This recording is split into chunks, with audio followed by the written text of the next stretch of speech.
केंद्र सरकार ने एक कदम आगे बढ़े हैं, कानून वापस लिए हैं, तो अब एक कदम किसानों को भी क्या मानते नहीं बढ़ना चाहिए कि आदमी दूध से जब मुंह जल जाता है तो वो लस्सी को भी फूंक मार के पीता है। तो यानी कि ये विश्वास खोया है भारतीय जनता पार्टी ने। केंद्र सरकार ने एकदम से आकर ये फैसला जो है एकदम से सुना दिया गया, किसी को कानो कान खबर भी नहीं थी। इसके पीछे का राज क्या मानते हैं? किसी तरह से सत्ता से जाने का भय जो है वो भाजपा सरकार को, या तो हरियाणा की लीडरशिप कमजोर है, उस पर विश्वास नहीं है, या कुछ मोदी जी खुद अपना निर्णय ले रहे हैं, भी मेरे से बड़ा कोई है भी नहीं है। तो वो तो मुख्यमंत्री जी कहने लग रहे हैं मनोहर लाल खट्टर कि जो किसान की शहादत हुई है वहां पर उन किसानों को मुआवजा या कुछ ना कुछ जो है वो सरकार की तरफ से। मनोहर लाल खट्टर ने तो ये भी कहा था, लठ उठा लो। ऐलनाबाद का चुनाव जो हुआ है ना, ये सबसे बड़ा चुनाव हुआ है। किसान वर्सेस भारतीय जनता पार्टी जीत पार्टी थी इसमें आप। लेकिन भारतीय जनता पार्टी का तो ग्राफ बहुत बड़ा है। अरे ग्राफ तो इनेलो का भी तो बड़ा है। 15,000 वोट। आप ग्राफ बढ़ाने की बात करते हो, ग्राफ तो इनेलो का भी बड़ा है। इनेलो का तो घटा है 6,000 मात्र 700 वोटों से जीते हैं। 12,000 की लीड टूट गई। बताता हूं, भारतीय जनता पार्टी का कौन सा ऐसा लीडर है, नेता है, अपनी सीट के अलावा दूसरी सीट को कहते थे मैं जितवाऊंगा? कोई है कोई ऐसा लीडर? आप नजर, यानी कि चेहरा नहीं है, कोई भी नहीं है। ये ओनली भारतीय जनता पार्टी जब 19 का चुनाव ये 40 सीटें लेके आई तो ओनली नरेंद्र मोदी के नाम से, इन्होंने कुछ नहीं करा। भाजपा में होते तो कहीं ना कहीं मान सम्मान होता। अब बिल्कुल हो गए, अब लुप्त हो गए। मैं भारतीय जनता पार्टी में रहते हुए मेरे को जो जिम्मेवारी मिली है मोहन जी, मैंने अपने ईमानदारी से जिम्मेवारी निभाई थी, परंतु भारतीय जनता पार्टी ने तो वो दूध में से मक्खी निकाल के बाहर फेंक दी, जो अक्सर लोग निकाल दिया करते हैं। सफाई घोटाला देख लो, सफाई घोटाला देख लो, आपके भी एरिया में भी हुआ, बिल्कुल आपके विधानसभा क्षेत्र में। फिर अभी तक उसको हुआ नहीं ना, कुछ नहीं पकड़ा गया, कुछ नहीं पकड़ा जाता। क्यों नहीं उनका रिजल्ट निकल रहा है? विजिलेंस जांच कर रही है, क्यों नहीं रिजल्ट निकल रहा? अरे भाई, जो पैसे होते हैं ना, ऊपर से लेकर नीचे तक सब जाते हैं। नमस्कार, मैं हूं मोहन नायक, आप देख रहे हैं कैथल टीवी और आज हमारे साथ मौजूद हैं गोला विधानसभा के पूर्व प्रत्याशी देवेंद्र हंस। उनसे जानेंगे कि जो प्रधानमंत्री नरेंद्र मोदी द्वारा जो तीनों कृषि कानून वापस लिए उनको लेकर क्या कुछ कहना है, और लगातार आम जन पर और मिडिल क्लास लोगों पर महंगाई की मार जो है बढ़ती जा रही है, उसको लेकर भी उनसे जानेंगे। और फिलहाल मौजूदा सरकार की परिस्थिति क्या है और मौजूदा सरकार आम जनमानस के लिए किस तरह से काम करती हुई नजर आ रही है, इन तमाम मुद्दों पर चर्चा करेंगे। गोला विधानसभा क्षेत्र के पूर्व प्रत्याशी देवेंद्र हंस हमारे साथ है। नमस्कार देवेंद्र हंस। नमस्कार जी मोहन जी, स्वागत है आपका कैथल टीवी। बहुत बहुत धन्यवाद, और कैथल टीवी का भी मैं बहुत बहुत धन्यवाद करता हूँ। देवेंद्र हंस जी, लगातार किसानों की मांग थी कि कृषि कानून वापस होंगे और हम घर वापस करेंगे। प्रधानमंत्री नरेंद्र मोदी द्वारा तीनों कृषि कानून वापस ले लिए गए हैं, कहाँ देखते हैं आप इस निर्णय को? निर्णय बिल्कुल सही निर्णय लिया, परंतु जो समय है मोहन जी, लगभग 1 साल के समय के बाद अगर ये निर्णय लिया तो इसमें कितने किसानों ने आहुति डाल ली है, और जो आम जन लोगों ने जो महंगाई, इस पर्पज पे जो महंगाई बढ़ी है वो आम लोगों पे पड़ी है। तो ये जो निर्णय लेना था वो पहले लेना था, अब तो बहुत ज़्यादा नुकसान हो चुका है। और जो किसानों को जो मिलना चाहिए था, किसानों को मिला क्या है? किसानों का अभी तक कुछ मिला नहीं है। किसानों ने तो बहुत कुछ त्याग करा है, लेकिन किसानों ने वापसी की मांग की, वो वापस तो केंद्र सरकार ने लिए है ना कानून वापस। मोहन जी बात ठीक है, ले लिया, परंतु उस लेने में कितना नुकसान हुआ है? देर आए दुरुस्त आए। एक और मोहन जी, किसानों शुरू से एमएसपी पे भी निर्णय लेना था ना, एमएसपी से अड़े हुए हैं अभी, एमएसपी हमें मिलना चाहिए, तो वो तो नहीं मिला ना। देवेंद्र साहब, केंद्र सरकार ने एक कदम आगे बढ़े हैं, कानून वापस लिए हैं, तो अब एक कदम किसानों को भी क्या मानते नहीं बढ़ना चाहिए कि चलो तीनों कृषि कानून वापस लिए तो एमएसपी का जो गारंटीड कानून है वो भी बना देगी केंद्र सरकार। जब तीनों कृषि कानून वापस ले लिए हैं, जब एक कदम सरकार चली है, एक कदम किसानों को चलना चाहिए। देखो क्या है मोहन जी, जब आदमी दूध से जब मुंह जल जाता है तो वो लस्सी को भी फूंक मार के पीता है।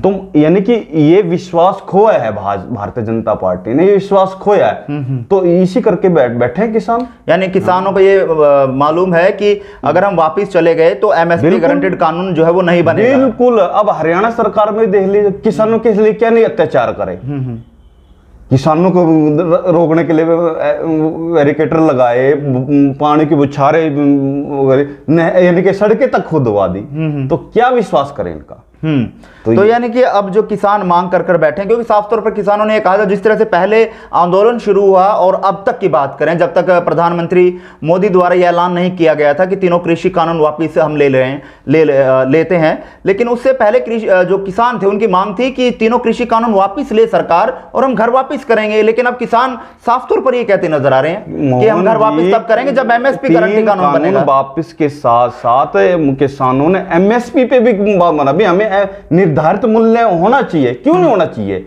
अगर सबके हर एक कोई कंपनी है अपना माल तैयार करती है, वो निर्धारित मूल्य करती है, तो क्या किसानों का निर्धारित मूल्य नहीं होना चाहिए?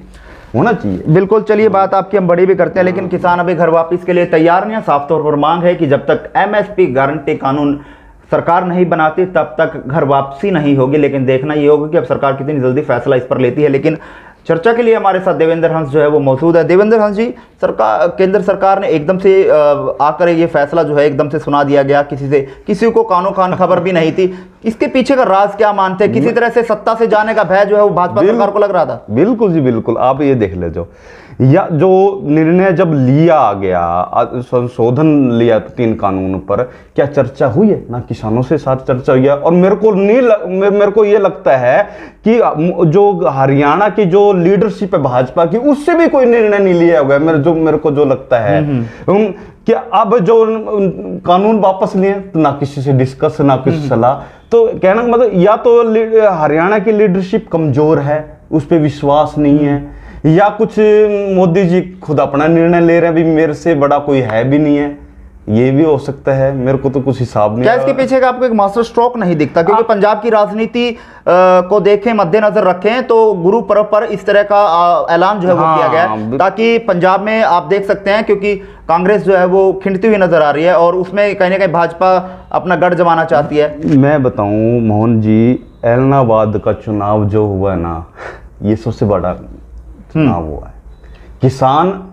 किसान वर्सेस भारतीय जनता पार्टी जैसी पार्टी थी इसमें। आप लेकिन भारतीय जनता पार्टी का तो ग्राफ बहुत बड़ा है। अरे ग्राफ तो इनेलो का भी तो बड़ा 15,000 वोट। आप ग्राफ बढ़ाने की बात करते हो, ग्राफ तो इनेलो का भी बड़ा है। इनेलो का तो घटा है, 6,000 मात्र 700 वोटों से जीते हैं, 12,000 की लीड टूट गई। एक बताता हूं जी मोहन जी, एक अपने आप में त्याग करना, देखो क्या, लेकिन जो त्याग किया गया उसका परिणाम शायद आपको लगता नहीं है कि एलनाबाद की जनता ने नहीं दिया? ना दिया है। तो 12,000 की आप क्या कहते हो?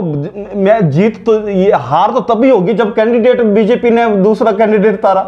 हार तो तभी होगी अगर भारतीय जनता पार्टी अपने कार्यकर्ता को टिकट देती है। लेकिन इसको आप गलत या इसको डिनाई नहीं आप कर सकते कि कहीं ना कहीं एलनाबाद का जो इनेलो का गढ़ था उसमें भाजपा सेंधमारी कर चुकी है। नहीं जी, नहीं, कुछ नहीं होता। 59,000 वोट ले चुके हैं। अरे भारतीय जनता पार्टी तो 75 पार का भी नारा देती थी मोहन जी। भारतीय जनता पार्टी 75 का नारा देती थी। और यहाँ देखो क्या, गुला में हमने चौथे नंबर भारतीय जनता पार्टी पे लिए भेजी है, और भारतीय जनता पार्टी से मैंने 4-5 हजार वोट फालतू ले रखी है। अगर भारतीय जनता, मैं ये बताता हूं, भारतीय जनता पार्टी का कौन सा ऐसा लीडर है, नेता है, अपनी सीट के अलावा दूसरी सीट को कहते थे मैं जितवाऊंगा? कोई है कोई ऐसा लीडर? आप नजर, यानी कि चेहरा नहीं है, कोई भी नहीं है। ये ओनली भारतीय जनता पार्टी जब 19 का चुनाव ये 40 सीटें लेके आई तो ओनली नरेंद्र मोदी के नाम से इन्होंने कुछ नहीं करा।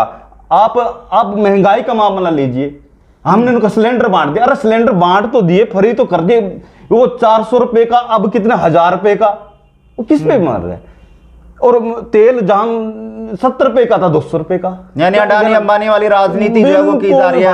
बिजनेसमैन माइंड हो गया है भाजपा का। हाँ बिल्कुल। ये यानी जियो की सिम लेके आए थे, फ्री दी, आप 600 रुपए 500 रुपए का रिचार्ज करवाना। हाँ बिल्कुल। और ये बिल्कुल भाई साहब, ये तो आम किसान के साथ साथ आम गरीब मीडियम वर्ग लोग जो पिसा है ना जी, इसकी भरपाई करना बहुत मुश्किल होगा भारतीय जनता पार्टी को। कहीं ना कहीं आपको भी अपनी राजनीति पे फर्क नहीं लगा भाजपा छोड़कर?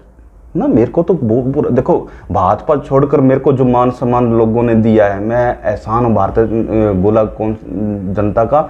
मेरे को भाजपा ने तो बिल्कुल कर दिया। निगरानी समिति से मेरे को हटाया, मैं तो बार बार पूछता रहा मेरे को क्यों हटाया। मेरे को 0 पे एक आम कार्यकर्ता को जो दिन रात मेहनत करते हैं, हमारी टीम, गोला की टीम, भारतीय जनता पार्टी को, उसको अब कहीं ना कहीं सर भाजपा में होते तो कहीं ना कहीं मान सम्मान होता, अब लुप्त हो गए, अब लुप्त हो गए।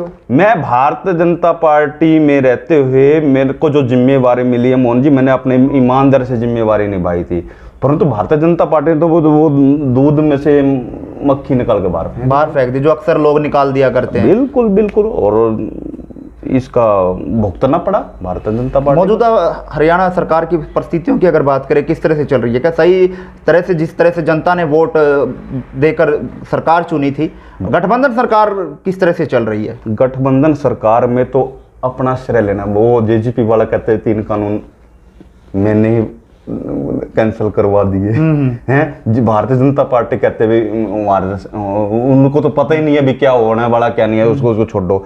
मैं ये बताता हूँ, भारतीय जनता पार्टी ने जो ईमानदारी का चोला पहन रखा था भी, हम नौकरियों में पारदर्शिता लाते हैं और भ्रष्टाचार में, आप देख लो निचले स्तर से लेकर ऊपर तक कितना भ्रष्टाचार है। जो बिना पर्ची और खर्ची की बात करते थे, आप ये देख लो मोहन जी, कितनी ये तो पकड़े गए हैं। जो भारतीय जनता जो अनिल नायर है ना, तो सीएम का खास था, ये उसको ही बाहर कर दिया, बाहर के वो पकड़ा गया और उनके जो मीडिया सलाहकार थे उनको भी इस्तीफा ले लिया। उसने इस्तीफा क्यों लिया वो पूछ लो भाई, क्यों ना कोई कारण होगा। बिल्कुल बिल्कुल। तो मोहन जी मैं ये कहता हूँ, भारत सफाई घोटाला देख लो, सफाई घोटाला देख लो, आपके एरिया में भी हुआ, बिल्कुल विधानसभा क्षेत्र में, फिर अभी तक उसको हुआ नहीं ना, कुछ नहीं पकड़ा गया, कुछ नहीं पकड़ा जाता। भारत नहीं उनका रिजल्ट निकल रहा है, विजिलेंस जांच कर रही है, क्यों नहीं रिजल्ट निकल रहा? अरे भाई जो पैसे होते हैं ना, ऊपर से लेकर नीचे तक सब जाते हैं। अच्छा, यानी भ्रष्टाचार का दावा करने वाली सरकार खुद भ्रष्टाचार में सम्मिलित है। बिल्कुल, ये आरोप इतना बड़ा लगा रहे हैं आप मैं बताऊं, वो कहते हैं ना, वो कह भी तो ओम प्रकाश चौटाला ने गड़बड़ी कर नौकरियां दी हैं। अरे उसने पैसा तो नहीं खाया, किसी से पैसा नहीं लिया, अपने कार्यकर्ता को नौकरी दी है। ये क्या पैसा भी खा रहे हैं और नौकरी भी दूसरों को दे रहे हैं, और कार्यकर्ता बेचारे दरी बिछाते रह गए और पोस्टर लगाते रह गए। चलिए देवेंद्र हंस जी, मेरा अगला सवाल आपसे ये है कि अब किसानों की रणनीति क्या रहेगी? क्या घर वापसी करेंगे? क्योंकि साफ तौर पर निर्णय जो है वो केंद्र सरकार ने सुना दिया है, मोदी जी ने सुना दिया है कि तीनों कृषि कानून वापस ले लिए हैं। क्या किसानों को इस कड़ी में वापस नहीं आना चाहिए? क्योंकि कदम सरकार ने चल दी हैं, तो एक कदम किसानों को भी आना चाहिए। देखो, हम ठीक है सराहना करते हैं नरेंद्र मोदी के भी 3 कानून, परंतु किसानों को उठने से पहले देखो, मैं अपने राज्यपाल थे अपने सत्यप्रकाश हैं अब भी जी, सत्यपाल जी मलिक जी, वो बहुत अच्छे, मैं तो कहता हूँ सरकार में रहते हुए जो दबाव उन्होंने डाला है तो बहुत अच्छा उन्होंने स्टैंड भी उन्होंने कहा भी उसको कैंसिल के साथ साथ इनको कुछ दे के भेजना है।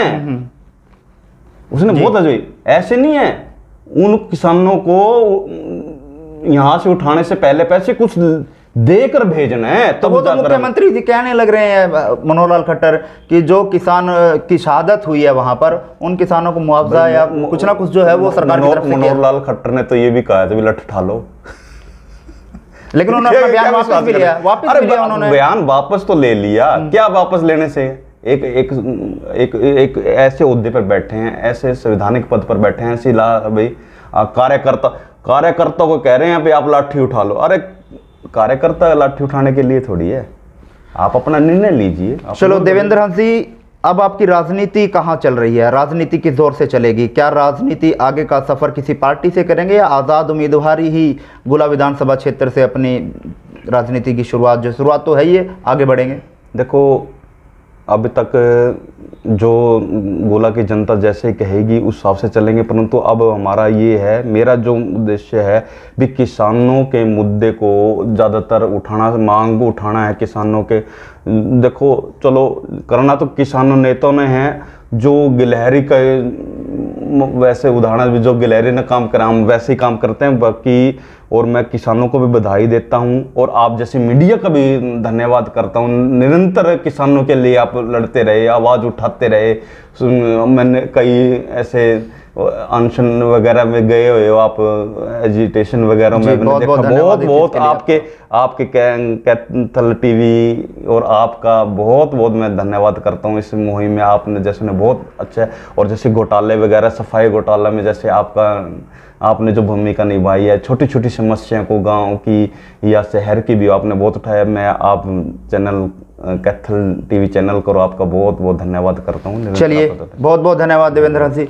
और ये थे हमारे साथ गोला विधानसभा के पूर्व प्रत्याशी देवेंद्र हंस, जिन्होंने तमाम मुद्दों पर चर्चा की। और खबरों के लिए आप देखते रहें कैथल टीवी।